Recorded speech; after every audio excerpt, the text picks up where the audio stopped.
¿Esa es la moto de Supone? Se fue. El delivery, les llegó el delivery. Se fue.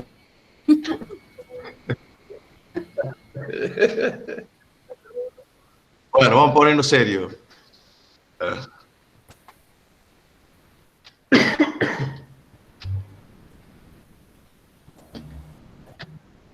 Hola, buenas noches. Bueno, vamos a empezar hoy el primer tema que se llama embolización, y a continuación vamos a parar 2 minutos como hicimos la clase anterior y después vamos a ver valvuloplastia. Vamos a comenzar con este tema, embolización, que es un método terapéutico por cateterismo que se utiliza cuando necesitamos obstruir totalmente un vaso para evitar de que llegue sangre a un determinado lugar o a un lugar no deseado. Ejemplo, uno de los trombogénicos más utilizados, sobre todo en la parte esplácnica, en la parte de órganos, es el espongostán. Es lo que están viendo ahí en la imagen, es una ralladura que se hace de un material especial que es a base de gelatina de cerdo, un colágeno de cerdo, que a veces se lo hace en hebras o bien se lo raya, se hace como una ralladura, como si se rallara queso, ni más ni menos.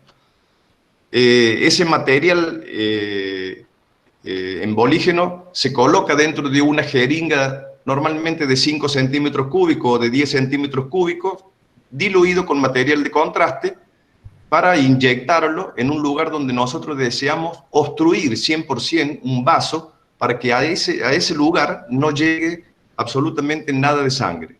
Vamos a empezar con los ejemplos. Vamos a tomar un ejemplo de una persona que se ha hecho un estudio por algún trastorno que tenía de origen renal, se le hace una ecografía y en la ecografía aparece ya una masa tumoral que está alojada o en el polo superior o en el tercio medio, como están viendo más o menos ahí en esa imagen, o en el polo inferior. En alguna parte del riñón aparece una masa tumoral.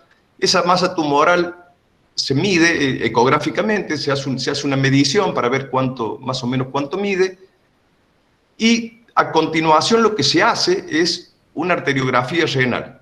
La arteriografía renal tiene como objetivo ver la cantidad de vasos aferentes que nutren a esa masa tumoral.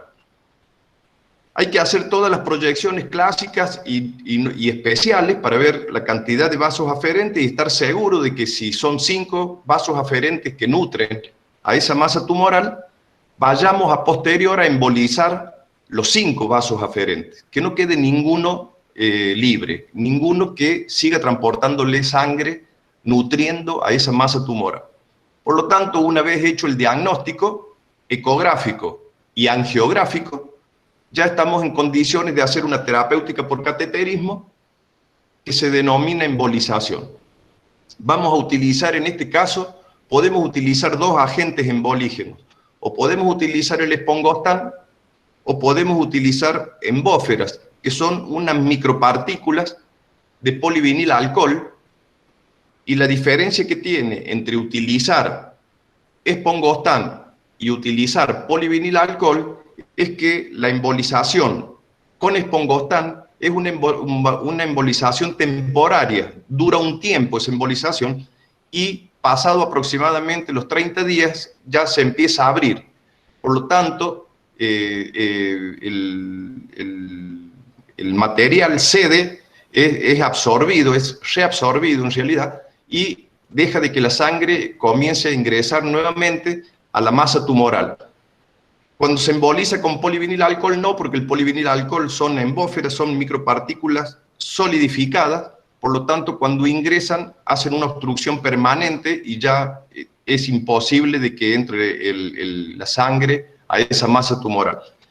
¿Cuándo se elige uno? ¿Cuándo se elige otro? Bueno, se elige uno, como por ejemplo el espongostán, cuando se ha tomado la decisión de llevarlo a una cirugía al paciente, o sea, se emboliza para evitar de que haya un sangrado mayor en el acto quirúrgico y que la masa esté lo más atrofiada posible. La utilización del polivinilalcohol es cuando lo que se intenta hacer es atrofiar la masa tumoral y dejarla en el riñón sin extirparla. Entonces, repito, temporariamente y como forma prequirúrgica se emboliza con Espongostán. Si vamos a hacer un tratamiento terapéutico para curar, para que no haya una cirugía, para que esa masa se atrofie y permanezca dentro del parénquima renal, vamos a utilizar polivinilalcohol. Lo que vamos a hacer es lo siguiente: vamos a llegar con un catéter guía hasta la arteria renal principal, sea del riñón derecho o del riñón izquierdo. Llegamos con ese catéter guía y por dentro del catéter guía vamos a llevar un microcatéter. Un microcatéter, uno de los más utilizados, el catéter Magic, es un microcatéter que se utiliza para todo este tipo de embolizaciones. Ese microcatéter nosotros lo vamos a llevar a cada uno de los vasitos aferentes y por esos vasos aferentes, una vez de que los hemos localizado y estamos dentro de ellos, introducimos la ralladura esa que hemos preparado de Espongostán y vamos viendo cómo ya cada vez a medida de que vamos ingresando el Espongostán con el material de contraste nos muestra ya cuando tiene más dificultad para ingresar, hasta que en un momento rebalsa. En el momento ya de que rebalsa el material de contraste con el Espongostán, se sale de ese vaso aferente y se ingresa otro. Repetimos la operación ahí, volvemos a inyectar Espongostán con material de contraste, vemos cuando ya se llenó y cuando ya no permite más el ingreso de sangre, y así hasta que obstruimos todos los vasos aferentes. Aproximadamente entre los 5 o 7 días ya puede empezar a hacerse absorbido ese material que hemos colocado, esas hebras o esas rayaduras que hemos colocado de Espongostán. Así que lo que se hace en este caso es programar la cirugía 4 o 5 días posterior a la embolización. Una vez de que el paciente se ha cumplido sus 4 o 5 días de la embolización, se lo lleva al acto quirúrgico y se hace una resección de la masa tumoral. Lo otro es, algunos nefrólogos están convencidos de que se puede reducir el tamaño, y una vez de que se ha reducido el tamaño de la masa tumoral, se puede resolver el problema renal del paciente. Entonces, ¿qué es lo que hacemos en estos casos?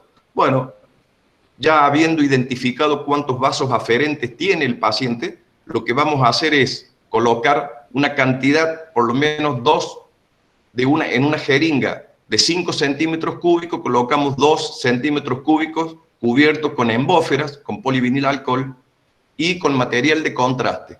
Y hacemos la misma operación, llegamos con un catéter guía a la arteria renal principal. Por dentro del catéter guía llevamos el microcatéter, cateterizamos selectivamente cada uno de los vasos aferentes y vamos ingresando la micropartícula o embófera de polivinilalcohol. Vamos a ver de que en un momento ya no ingresa más sangre, no ingresa más el material de contraste que estamos inyectando con las micropartículas de polivinilalcohol, obstruimos, embolizamos, mejor dicho, todos los vasos aferentes que tiene, y una vez de que tenemos totalmente embolizado, lo que vamos a hacer acá es, a la semana, o sea, cumplidos 7 días, se le hace una ecografía al paciente de control para ver si la masa tumoral ha empezado una reducción. O sea, si se ha empezado a atrofiar. Lo normal, y si la embolización ha sido efectiva, les doy un ejemplo. Supónganse de que la masa medía aproximadamente unos 5 o 6 milímetros de diámetro. A la semana de haber hecho la embolización, se tiene que reducir prácticamente 1 milímetro. Y a los 15 días se repite la ecografía para ver si ya se ha reducido prácticamente el 50% del tamaño, o sea, se atrofió y hace una reducción prácticamente del 50% del tamaño. Si en esos 15 días esa masa tumoral alcanza una reducción del 50%, es porque la embolización ha sido efectiva y ya prácticamente esa masa queda atrofiada dentro del parénquima renal y es muy difícil de que produzca algún tipo de trastorno de origen renal. Por lo tanto, repito, la primera con espongostán es temporaria y con polivinilalcohol es definitiva. Y acá quiero hacer una aclaración, yo para no demorar, he tomado el ejemplo de una masa tumoral alojada en un riñón. Esto se puede hacer en una masa tumoral alojada en el hígado, en una masa tumoral alojada en el páncreas, en una masa tumoral alojada en un pulmón, en cualquiera de los órganos, en el vaso, en cualquiera de los órganos que nosotros tengamos una masa tumoral, que identifiquemos los vasos aferentes, nosotros lo podemos embolizar. Y la podemos embolizar con estos dos agentes embolígenos, o con espongostán, si posteriormente va a ir a cirugía, o con embófera, con micropartículas de polivinilalcohol, si el médico tratante lo que pretende es que sea un tratamiento definitivo. Bueno, el otro agente embolígeno que tenemos son los llamados bioadhesivos. Sí, perdón. ¿Sí? Disculpe, antes que avance, tengo dos preguntas. Con respecto, ¿qué pasa con este tejido, digamos, con este tejido tumoral que deja de irrigarse? ¿Se va a necrosar? Se necrosa. Okay. Se necrosa. Al no tener nutrientes, al no ingresarle sangre, se necrosa y se atrofia. O sea, se reduce su tamaño. Bien, y en el caso que, por ejemplo, nosotros hayamos hecho todo el procedimiento y no se ve que se reduzca a los 15 días el 50%, ¿qué pasa? Normalmente, si a los 15 días no ha reducido, se hace una angiografía de control para ver si quedó algún vaso aferente abierto. Si los vasos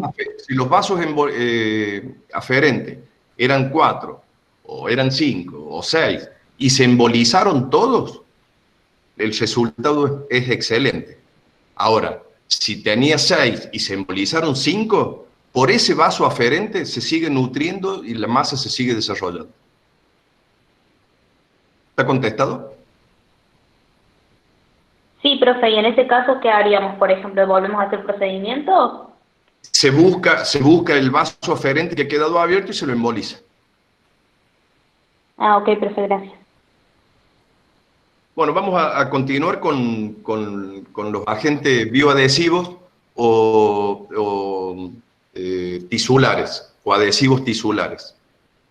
Hay una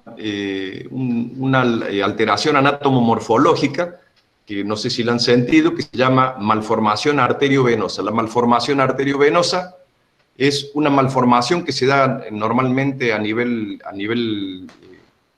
cerebral, sobre todo, prácticamente en 90% de los casos estas malformaciones arteriovenosas son a nivel cerebral, más allá de que hay otro tipo de malformaciones arteriovenosas a nivel pulmonar, a nivel iliar en el hígado, pero la más común es la malformación arteriovenosa a nivel cerebral. Lo que están viendo ahí, indicado con la flecha en rojo, se llama nido de la malformación. O sea, cómo está conformada la malformación. A ese nido llegan 2 o 3 arterias y están descapilarizadas, o sea, viene la arteria, la arteriola, y debería venir el capilar, y después salir la vénula, y después transformarse en vena. Bueno, donde debería estar el capilar, no existe, o sea, es una zona descapilarizada, y se forma como un nido.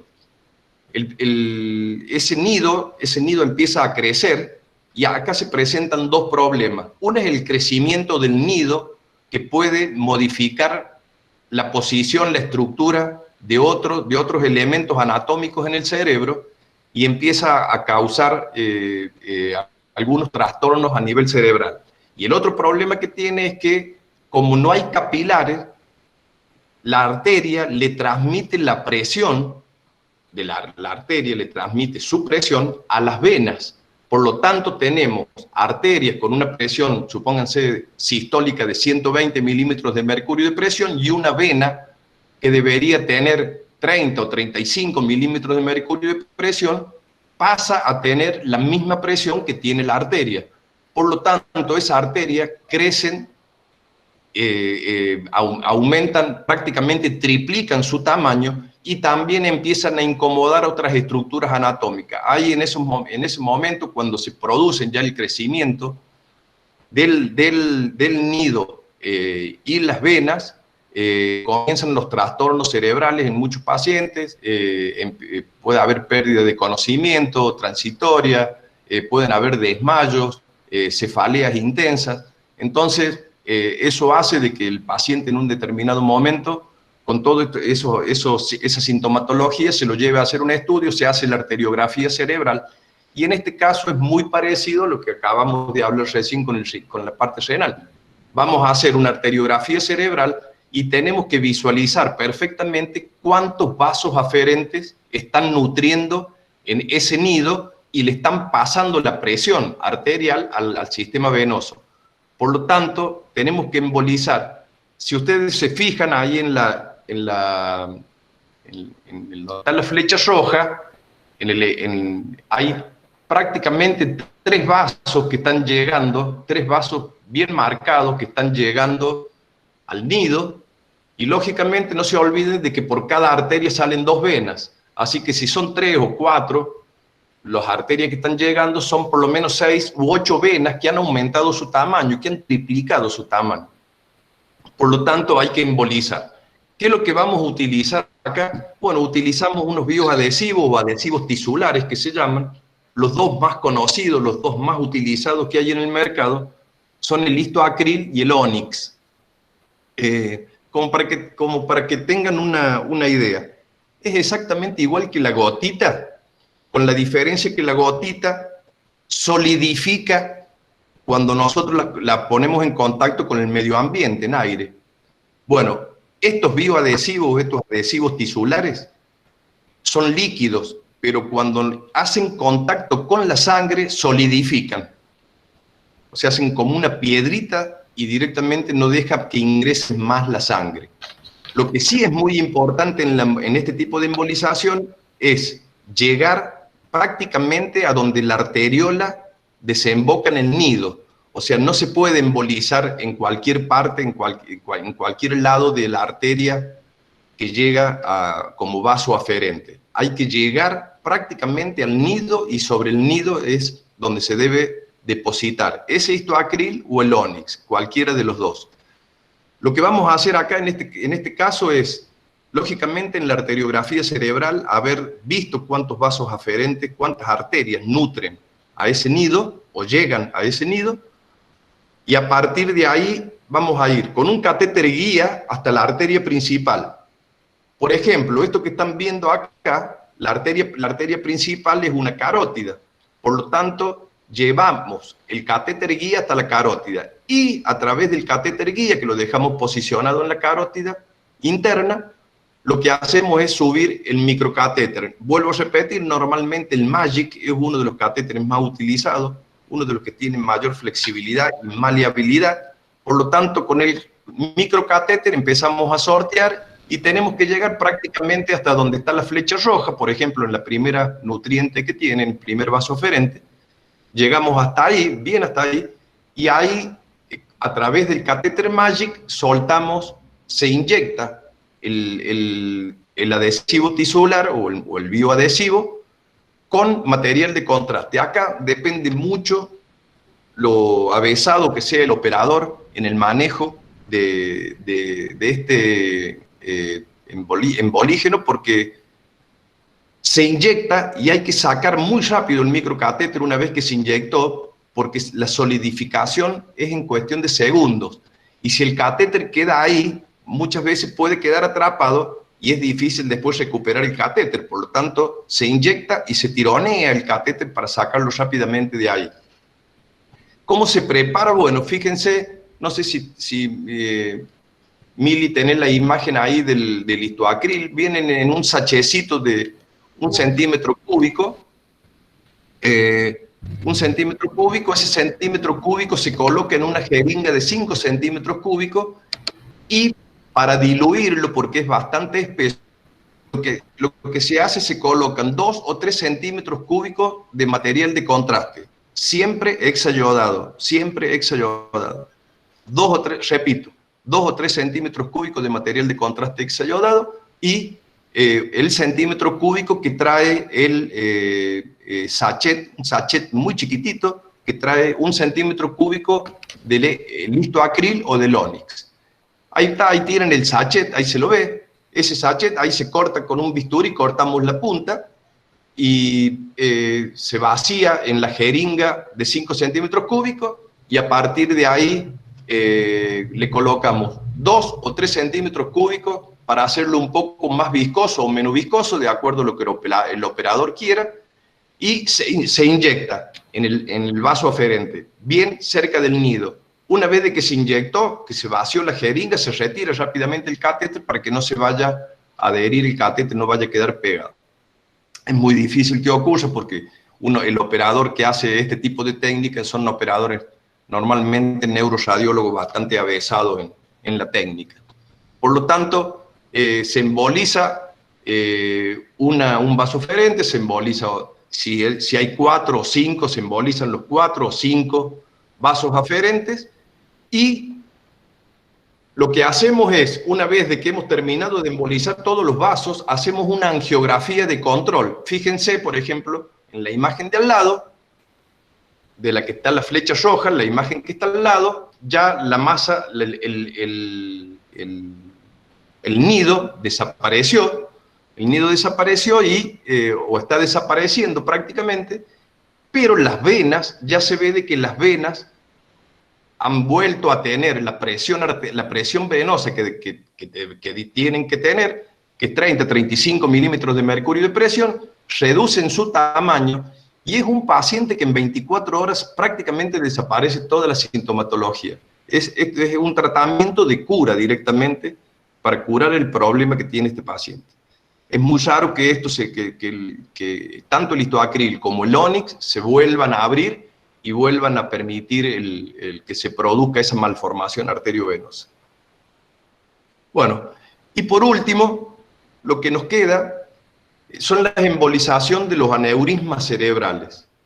Los aneurismas cerebrales también se clasifican en aquellos aneurismas que tienen cuello y los que no tienen cuello.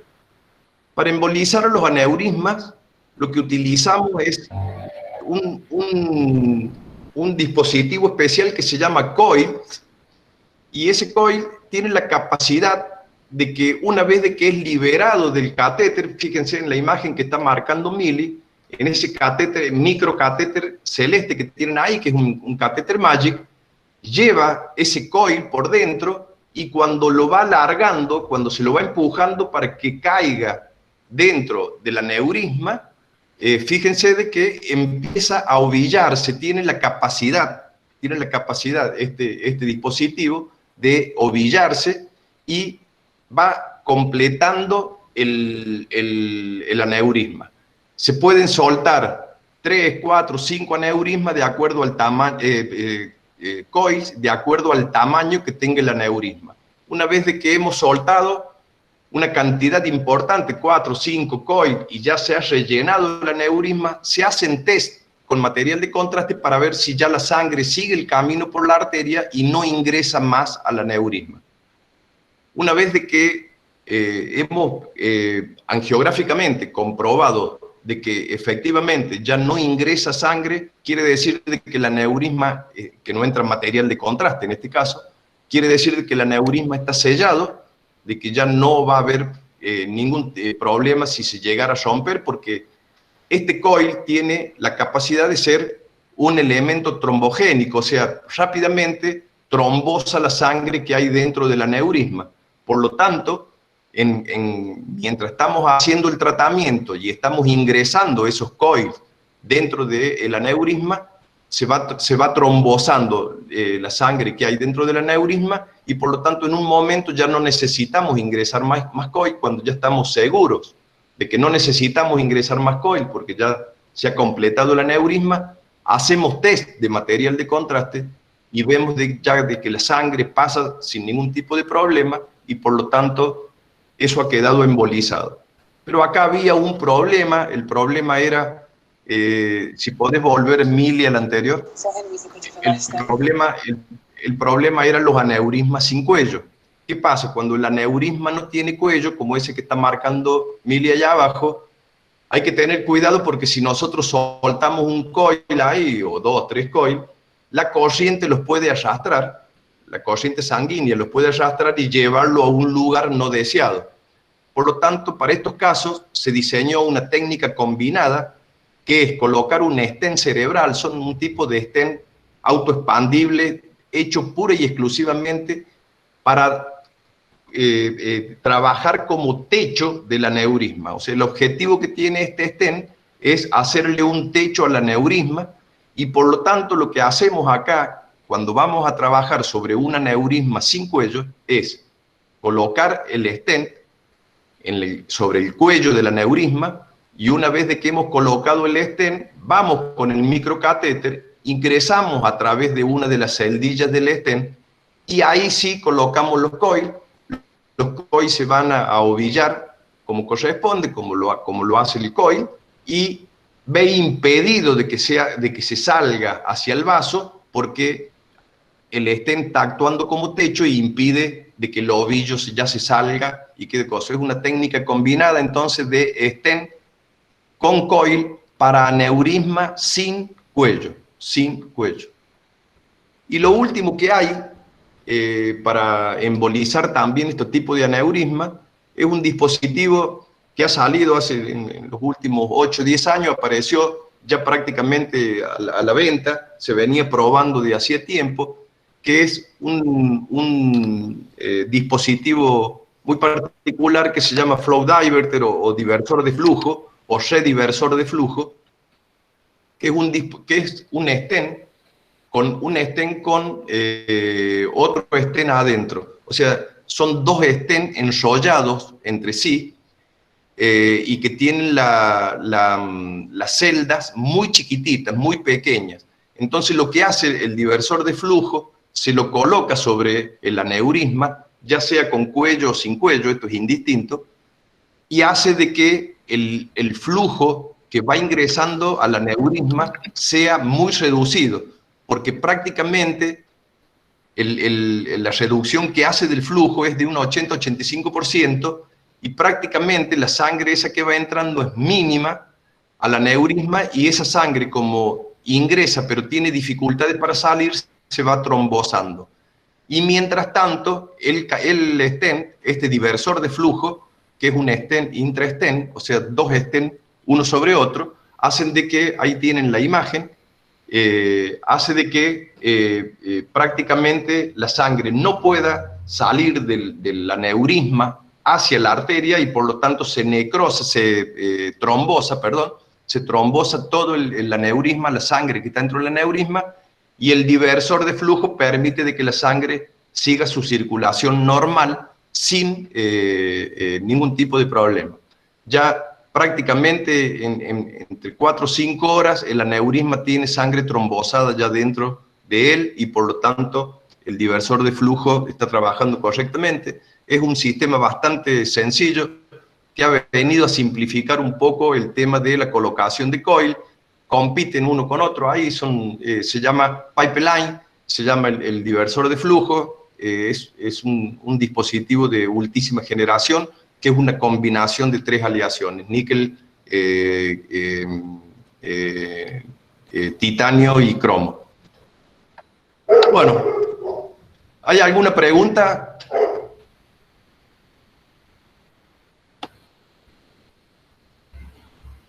Profe, una pregunta. Sí. ¿Esa sangre coagulada que queda ahí adentro del aneurisma no se puede podrir, por así decirlo? No, no, no, no. No, para que algo se pudra tiene que haber un agente biológico externo que produzca una bacteria o algo que ingrese allá adentro para producir putrefacción. Si no, no.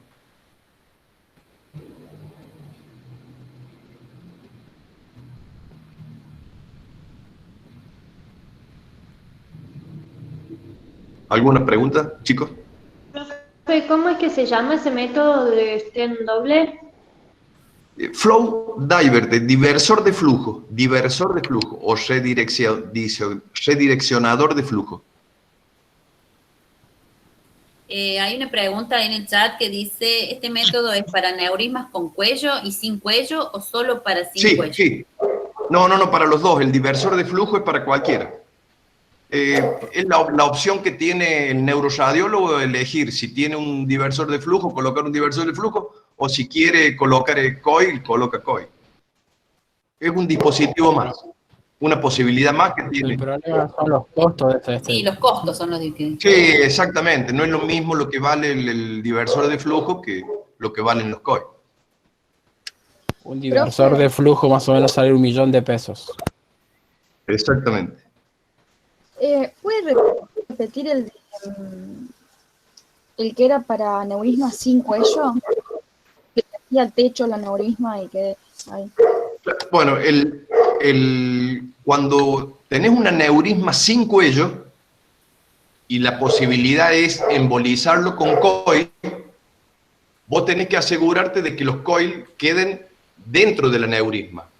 Porque al no tener cuello, la sangre, el flujo, lo puede arrastrar y sacarlo del aneurisma. ¿Se entiende? Sí. ¿Se entiende hasta ahí? ¿Sí? Entonces, ¿qué es lo que se hace? Ahí está la imagen. ¿Qué es lo que hacemos? Colocamos el stent, es un stent especial que hace de techo del aneurisma, ¿sí? Del cuello del aneurisma, y una vez de que se ha colocado el stent, a través de una de las celdillas del stent, ingresa el microcatéter y desplegamos los coils. ¿Está? Como los coils se ovillan, ya es muy difícil de que puedan salir a través del stent. ¿Se entendió? Sí, profe, ahí entendí. Gracias. Perfecto. Bueno, paramos entonces 2 minutos y empezamos con valvuloplastia.